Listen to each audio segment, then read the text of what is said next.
आप सभी दोस्तों का पुनः आज के कार्यक्रम में स्वागत है।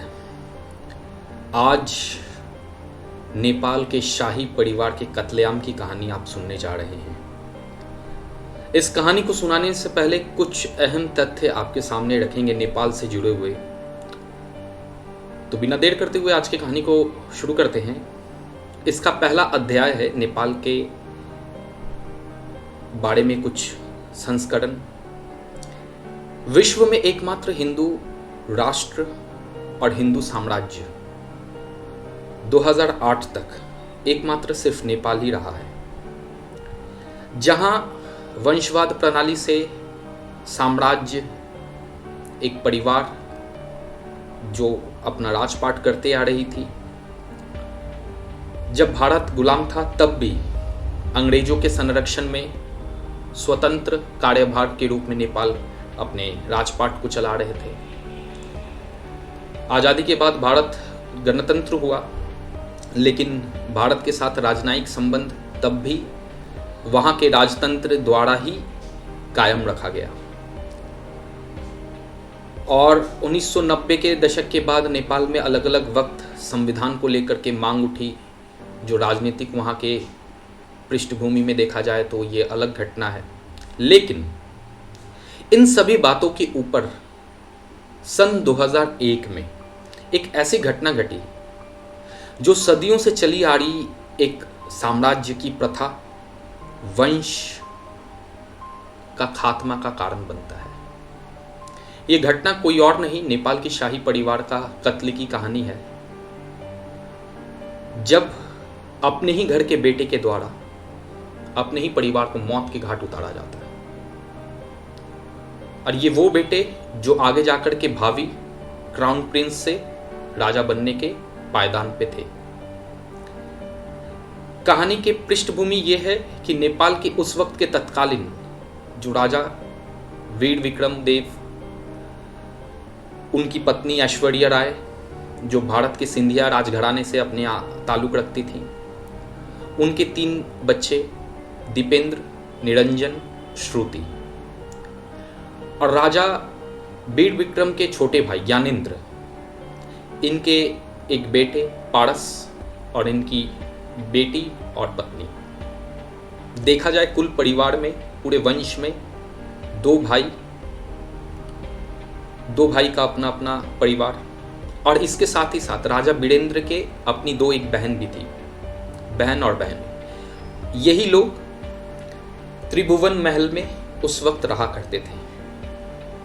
सन 2001 में जब ये घटना घटने से पहले राजा के बड़े बेटे दीपेंद्र, उन्हें पता था कि वो क्राउन प्रिंस है, आगे कुछ समय के बाद वो भावी राजा बनने वाले हैं, लेकिन उनका वक्त आ चुका था शादी का। अब शादी के लिए वो अपने मनपसंद जो कन्या वो उसने अपने खुद के लिए चूज किया, वो कोई और नहीं, उसी के साथ कॉलेज में पढ़ने वाली एक उसकी सहपाठी। लेकिन जब ये बात राजघराने तक पहुंचा तब राजघराने इसके विरोध पे खड़े हो गए। अब यहां से कहानी की शुरुआत और आधार पड़ती है जो कत्लेआम तक जाती है। क्राउन प्रिंस का मानना ये था कि वो शादी करेगा तो उसी से करेगा जिस लड़की को उसने पसंद किया है। लेकिन सवाल ये है कि अब राजा और राजा की पत्नी ऐश्वर्या, वो इस फैसले से सख्त खिलाफ थे। इसी को देखते हुए परिवार में अनबन की शुरुआत होती है। अब ये कहानी आगे इस मोड़ तक पहुंचती है कि आगे जाकर के 1 जून का ये घटना देखने को मिलता है 2001 में। लेकिन जिस दिन ये घटना घटी जाती है, उससे पहले पूरे राजघराने में एक नियम सदियों से चला आ रहा है।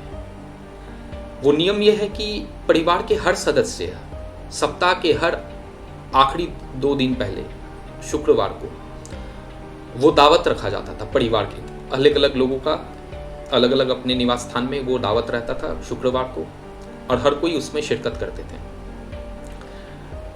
शाम का वक्त था। दीपेंद्र का 1 जून शुक्रवार दीपेंद्र के घर में इस न्योता का निमंत्रण पूरे परिवार के लोगों को था। एक एक करके सब कोई पहुंच रहे थे। तो नियम यह है उस परिवार का कि जब भी आएंगे यहाँ पे सब कोई, तो जो इनविटेशन करने वाले जो मेंबर होंगे वो अपने सभी परिवार के लोगों को रिसीव करेंगे। तो राजा भी उनमें से एक हैं। लेकिन जब राजा आते हैं दावत के लिए तो उनको उनके बेटे के द्वारा रिसीव नहीं किया जाता है। अब ये कहीं ना कहीं एक बदतमीजी राज परंपरा के विरुद्ध माना जाता है। इसको देखते हुए फिर भी परिवार के लोगों ने उस वक्त कुछ कहा नहीं। वे सभी दावत खाने में जाते हैं, बैठते हैं खाने के मेज़ पे।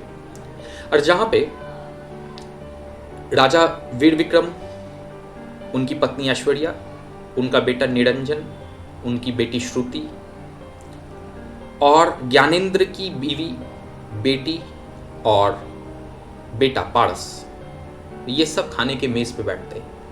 और उस दिन राजा के जो छोटे भाई ज्ञानेंद्र थे वो शहर काठमांडू से बाहर पोखरा में गए हुए थे और उनकी इस अनुपस्थिति के कारण शायद वो इस दिन के घटना के वो शिकार नहीं बने। अब खाने के मेज़ पे दीपेंद्र का इंतज़ार हो रहा था, लेकिन वक्त आगे बढ़ता रहा, दीपेंद्र आया नहीं। कुछ ही वक्त के बाद दीपेंद्र अपने कमरे से निकलता है, जो कि नशे की हालत में था। कहते हैं कि वो नशे के इस हालत में था कि ड्रग्स का सिगरेट और शराब सुबह से वो पीता हुआ अपने आप को कमरे में बंद रखा था।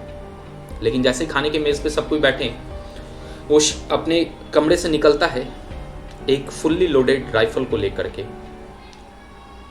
और उस पूरे राइफल के मैगजीन को अपने पूरे परिवार के सामने तान करके गोली बरसाना शुरू करता है, जिसके पहले ही राउंड में परिवार के आधे लोग खत्म हो जाते हैं। बाकी जिनमें जान बचती है उनको दूसरे राउंड के फायर में उसे दीपेंद्र के द्वारा मारा जाता है। फिर तीसरे राउंड में ऐसे करके 3 राउंड वो फायर करता है, अलग अलग मैगजीन को खाली करता है। और जिस मैगजीन को खाली करने के बाद वो जब देखता है कि मेज़ पे बैठे हुए सब कोई मृत हो चुके हैं, तब वो अपनी माँ को खोजता है। तब क्योंकि उसकी माँ उस वक्त मेज से हटी हुई थी। जब माँ को बाहर देखता है तो माँ की तरफ वो राइफल को तानता है, लेकिन उसी वक्त कहते हैं कि दीपेंद्र का छोटा भाई निरंजन माँ के सामने आ जाता है माँ को बचाने के लिए, और निरंजन को गोली लगता है। इसी के साथ दीपेंद्र ने अपने ही हाथों, अपने ही बंदूक से अपने ही पूरे वंश का खात्मा करता है। लेकिन इस कत्लेआम के बाद जब ये बात आनन फानन महल के जो ऑफिसर्स, एडीजी, लॉ के ऑफिसर्स थे, पुलिस तक ये बात पहुंचती है। वे लोग तुरंत त्रिभुवन भवन से कुछ ही दूरी पे सेना का अस्पताल में भर्ती करवाते परिवार के सभी लोगों को, लेकिन कुछ ही देरों के अंतराल में सभी दम तोड़ देते। अब दीपेंद्र की बारी थी। अब दीपेंद्र कोमा में तो चले गए, लेकिन अब सवाल ये था कि राजपाट, राजगद्दी का तो असली वारिस तो वही है, तो उसके कोमा की हालत में ही उसे वारिस घोषित किया जाता है। और 1 जून को यह घटना घटता है, 4 जून को दीपेंद्र की भी मौत हो जाती है। मौत के बाद रास्ता साफ था छोटे भाई के लिए, ज्ञानेंद्र, और उसके परिवार के लिए। इसके बाद अंतिम संस्कार होती है। अंतिम संस्कार के बाद ज्ञानेंद्र अपने आप को राजा घोषित करता है, अपने परिवार के साथ वापस त्रिभुवन भवन के गद्दी पे वो अपने आप को आसीन करता है। और इसी के साथ प्रजा के सबसे प्यारे जो सम्राट कह सकते हैं, राजा कह सकते हैं, उनका कत्ल होता है, जो कि अपने प्रजा के लिए भी सबसे बड़ा उस वक्त कठोर पल था। क्योंकि नेपाल के सभी लोग अपने राजा को बहुत मानते थे, राजा के बेटे दीपेंद्र को भी बहुत मानते थे, क्योंकि दोनों अपने देश, राजतंत्र और राजनीति के लिए, समाज के लिए बढ़ चढ़कर अपना भूमिका निभा रहे थे, जो जितना बेहतर हो सकता उनके लिए। तो इससे कहीं ना कहीं जो आम स्तर पर जितने भी लोग उस समाज में हैं, वे उनसे, उनकी दिलों से अपने नातों को जोड़ कर रखे हुए थे। लेकिन जब ये कत्लेआम हुआ तो उसके बाद सवाल था कि ज्ञानेंद्र और ज्ञानेंद्र के बेटे पारस की छवि तो समाज में अच्छी नहीं थी। रईस बिगड़ेल राजकुमार का जो छवि होता है शायद वही था, और ज्ञानेंद्र का भी भ्रष्टाचार में बहुत सारे उस वक्त आरोप लगे थे। लेकिन इसी कारण से शायद उसे तब राजनीतिक मुख्य केंद्रीय राजनीति से उसे दूर रखा गया था। लेकिन इन सभी घटनाओं के बावजूद भी ज्ञानेंद्र गद्दी पे बैठता है 2001 को, और 2008 तक वो गद्दी पे रहता है। और 2008 के बाद नेपाल में राजतंत्र की प्रणाली को सदा के लिए समाप्त की जाती है, नया संविधान का गठन होता है, और 2008 से नेपाल एक गणतंत्र देश के रूप में कायम होता है। तो ये एक ऐसा कहानी है जहां अपने ही बेटे के द्वारा एक अपने ही परिवार की पूरा कत्ल किया जाता है। लेकिन इसके पीछे कुछ लोगों का ये मानना है, जो दीपेंद्र को अच्छे से जानते थे, उनका ये मानना था कि दीपेंद्र कभी ये काम नहीं कर सकता था कि अपने परिवार को वो अपने ही हाथों से मार दे, क्योंकि अपने परिवार से वो बहुत प्यार करता था। लेकिन जब इस कांड के लेकर के जब सुप्रीम कोर्ट और एक पार्लियामेंट के हाउस ऑफ रिप्रेजेंटेटिव के मेंबर की कमेटी बैठाई गई, उन्होंने जब ये रिपोर्ट दिया तो उस रिपोर्ट में यही कहानी था जो अब आपने इस अध्याय में सुना। ये रिपोर्ट जब पब्लिक में खुलासा होती है, लोगों का इस बात से सहमति होती नहीं है, लोगों ने इस बात को सरे से नकार दिया, ये संभव ही नहीं हो सकता।